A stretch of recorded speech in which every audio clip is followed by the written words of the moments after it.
ఇటీవలే విడుదలైన కోట బొమ్మాలి పిఎస్ సినిమా మిక్స్డ్ టాక్ తెచ్చుకుంది. ఆ మూవీలోని లింగి లింగి లింగిడి సాంగ్ సూపర్ హిట్ అయింది. శ్రీకాంత్, వరలక్ష్మి శరత్ కుమార్, శివాని రాజశేఖర్ తదితరులు నటించిన ఈ మూవీని బన్నీ వాసు, విద్యామాధురి కుప్పినిడి సంయుక్తంగా నిర్మించారు. తాజాగా విద్యామాధురి కుప్పినిడి మరో సినిమాను కూడా నిర్మించనున్నారు. అయితే విద్యామాధురి అల్లు అరవింద్ కుటుంబానికి చెందిన వ్యక్తి అని కొంతమందికే తెలుసు.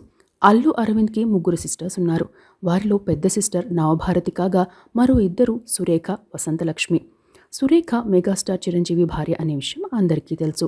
మరో సిస్టర్ వసంతలక్ష్మి కుమార్తె విద్యామాధురి కొప్పినేడి. ప్రస్తుతం గీతా ఆర్ట్స్ 2 బ్యానర్లో పలు సినిమాలను నిర్మిస్తున్నారు. ఇప్పటికీ కోటబొమ్మాలి పిఎస్ మూవీ విడుదలైంది. అవి కాకుండా మరో సినిమాకు ఇటీవలే క్లాప్ కొట్టారు. ఇక విద్యామాధురి పలు కంపెనీల్లో డైరెక్టర్గా ఉన్నారు. సింగిల్ పాయింట్ హెల్త్ కేర్, పర్సుల్ ఆర్కిడ్ ల్యాండ్స్తో పాటు అల్లు ట్రస్టీషిప్ సర్వీసెస్లోనూ డైరెక్టర్గా ఉన్నారు. ఈ కంపెనీలో అల్లు అరవింద్, అల్లు అర్జున్, అల్లు శిరీష్, అల్లు వెంకటేష్, దావులూరి దీప్తి తదితరులు భాగస్వాములుగా ఉన్నారు. మెగా కుటుంబం నుండి హీరోలుగా చాలామంది వచ్చారు. యాక్టింగ్లోకి నాగబాబు కుమార్తె వచ్చారు. అయితే సినిమా ప్రొడక్షన్లోకి ఇప్పటికే మెగాస్టార్ కుమార్తె సుష్మిత రాగా కొన్నాళ్ల క్రితం విద్యామాధురి కూడా వచ్చారు.